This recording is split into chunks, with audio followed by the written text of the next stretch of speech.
What's happening, folks? Hope you're all well. First and foremost, I am in a rainforest by the looks of things. I've been redecorating the office, as you can see. Obviously, it's a work in progress. My current lighting setup is very dark. I want to add some individual lighting to those shelves, which will be a really nice touch, I think. But for the moment, I've just got an Elgato key light on my floor that's like pointing at the wall. So hence why it looks a bit DIY, because it is at the moment. Random fucking plant in the corner. That's not even... I didn't buy that plant. I didn't buy the plant at all. It was my girlfriend's plant. I just stole it. Anyway, Whitechapel. New track. It's called Hymns in Dissonance. They dropped a song a couple of weeks back, months back, called A Visceral Wretch, which I didn't check out. So if I like this track, I will go ahead and check that out at some point. But my quick experience with Whitechapel is I checked out their Kin album in 2021 or 2022. It came out in 2021. I'm just not sure when I checked it out. And based off of me looking at the album on my screen here, the only track that I added to my playlist from that album was History is Silent. So from my understanding, that track is not indicative of what Whitechapel normally sound like. So unless it sounds like History is Silent, which I doubt this is going to be like, compared, like based on what I've seen on the internet already of people reacting to this, I just don't know. It was a long time since I checked out that album. My taste has changed quite dramatically, I would say, since then. But all I know is History is Silent was my favorite track at the time, and it is still a beautiful song. I love that song so much. So we'll see what they have to offer with this new single, lads. Let's go. Whoa! First of all, don't trust my internet enough to run this in 4K, so let's bring this back a little bit. That scared the shit out of me. Boom!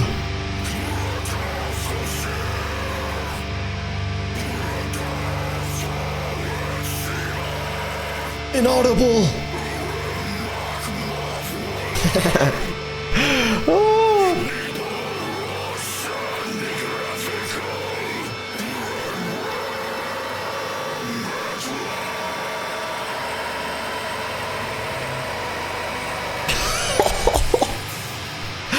Christ almighty! Wow, those guitars. Alright, well, straight into the blasting. My favorite. Jesus, this is dense.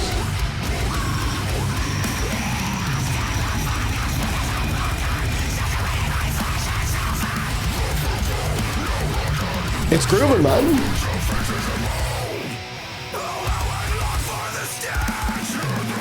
How many cadences have we heard from Phil Bozeman already? He sounded like 9 different vocalists.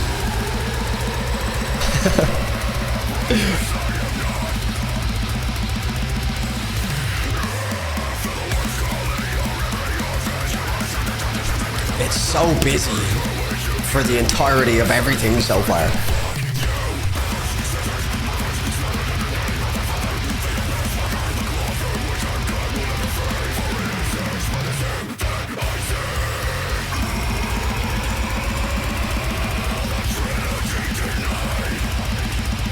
Oh, it's so busy!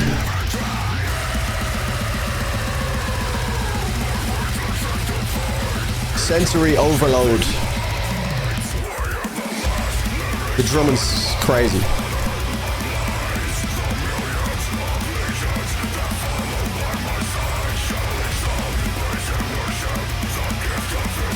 Okay, some melodic lead work going on here. Barely, I can barely hear it, but...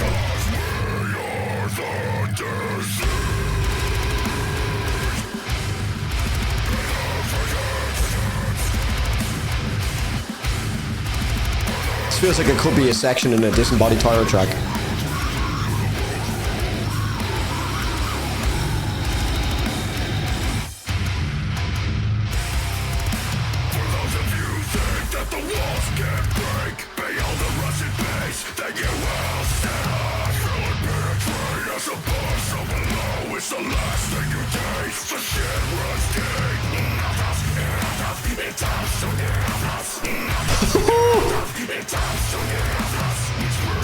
Kind of like Tom Barber, a little bit darker.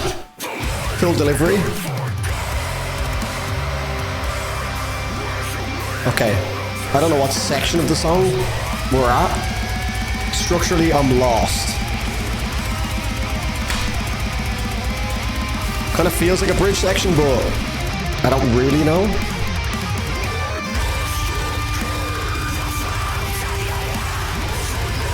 That was a pre-chorus. Is this a chorus? I don't fucking know.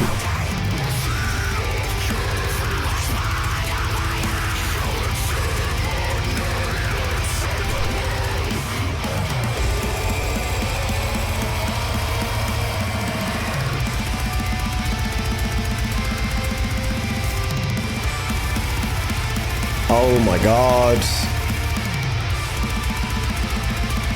It's so technically sound. It's so tight.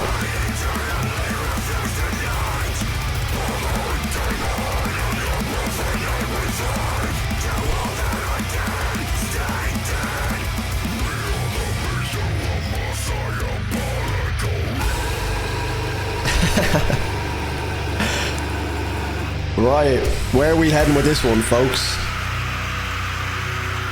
Where the fuck are you taking us with this one, Mr. Phil?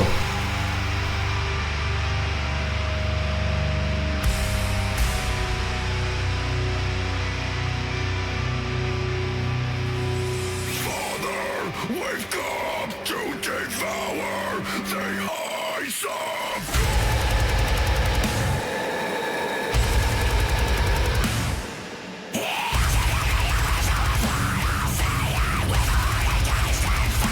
Jesus.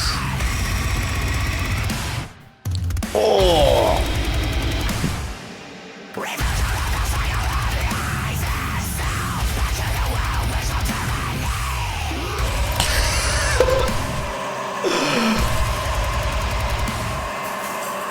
What can you do other than just lol at this?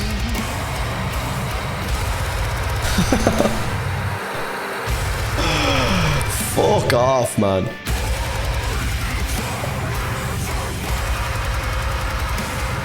This is absolutely bizarre. Holy moly. SensoryOverload.com. Fuck me. I mean, it didn't disappoint from a shock value standpoint, musically for sure.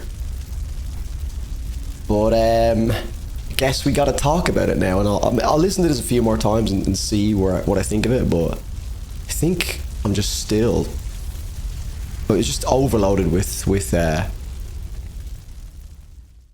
everything. It was just chaos. All right, before we get into my review section and just my final thoughts on the track, I want to preface this by saying that I'm well aware of Phil Bozeman being such a pivotal figure and vocalist in the deathcore scene. The man's been around for years. I personally haven't kept up with it, but I just am aware of his importance in the deathcore scene and how good he is as a vocalist. So just want to put that out there before we get into it, which is where I'm going to pivot off into a different direction, which is more about the overall groove and the chaotic nature of the instrumentals that are also tied in with the vocals. Now, elephant in the room before anyone comments is that the intro lyrics are actually backwards. So before anyone says, Drew, the reason why you can't understand what the vocalist is saying in this instance is because it's actually English words that are backwards and Phil Bozeman is screaming them in the intro. So it's like a very hellish, devil-esque delivery to start the track, which is fine. It's setting the tone for what's to come throughout the rest of the track, and it's very evil and, sinister. So I get it. But the combination of the really, really intense, chaotic, balls to the wall, really high tempo, fast delivery of the instrumentals, whether it be the guitars, the drums, the bass, obviously all very technical, but very, very, very intense and such a sensory overload. Combine that with Phil Bozeman's, and not just Phil Bozeman, but this is kind of my gripe with a lot of deathcore music, is that I just haven't been able to get into a lot of it when the intensity is that quick, and also the vocals are so low and distorted that you can't actually make out what the actual lyrics are, because I just find that I get paralyzed when I listen to this music, because I really want to latch onto something, whether it be a groove or a vocal melody or even just the lyrics, and I'm like, right, I don't really love the instrumentals, but at least I can hear what's going on. There's so much going on, and I feel like there is moments of groove that come into the track at some points, but because it's so chaotic and there's so much going on in my ears, when the groove does hit, it feels a little bit abrasive and almost jarring because I've just been paralyzed for all this time. And then it's kind of like I have to get the engine running again and I have to go, okay, look, it's time to groove now, you know, where it's not like a seamless transition. Now, there was some moments in there that were like kind of groovy. Maybe it's like a faster groove and I'm just not mad into like the really fast tempo grooves. But that's kind of where I am at the moment of that. And then obviously the main thing in the track is the breakdown, which, you know, I don't have a problem with it. It's not really a problem. And it's again, it's a trademark of modern deathcore from what I've heard is, you know, really abrasive, chaotic breakdown again with all of the vocal acrobatics. And I don't mind it, but I just also don't find it to be that enjoyable or creative. I've only been listening to deathcore for the past like maybe 2 or 3 years, and I feel like within the first year I've heard like every style of breakdown that you could possibly do in deathcore and like every style of vocal acrobat, and it just feels a little bit played out and a little bit tacky, if I'm being honest. Like, how many times have we heard a breakdown that sounds almost identical to what we've just heard? And look, I'm not taking anything away from the technicality of it all. I actually thought the like stabbing halts with the snare hitting to like cut the song off completely during the breakdown was really, really creative, and that was quite fun. And that made it a little bit like less stale than what I've heard from like other deathcore bands over the past couple months or whatever it is. But it's still quite similar to everything I've heard in the deathcore genre, and it just doesn't really make me that excited to go and listen to this song again. I think that's why I like Disembodied Tyrant's new stuff so much, is because it's very chaotic and it's very technical, but it also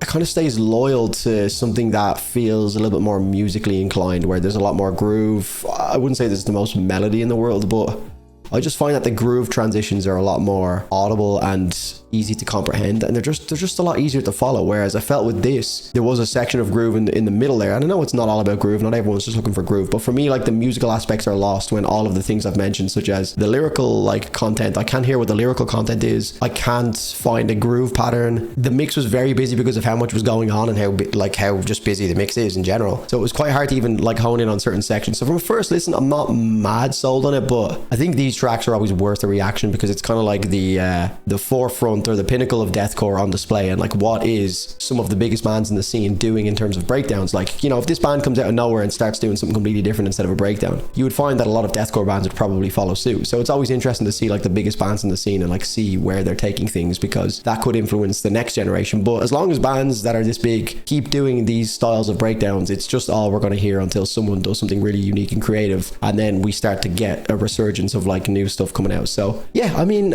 I don't hate the track. I won't come back to it, to be honest. It doesn't excite me for a Whitechapel album, but I'll probably still check it out just to see if there's anything. Like I said, the History is Silent track on Kin was fantastic. I absolutely love that song. Yeah, I know it's a slow song. It's more of a ballad with a kind of like big growl section at the end, but it just does it for me musically a lot more than this. So yeah, they're my thoughts, lads. Let me know what you think in the comments down below. I'm going to be live on Twitch as this video goes live, so join on Twitch. I'll put the link in the pinned comment. Otherwise, thanks for watching. See you in the next one. Cheers.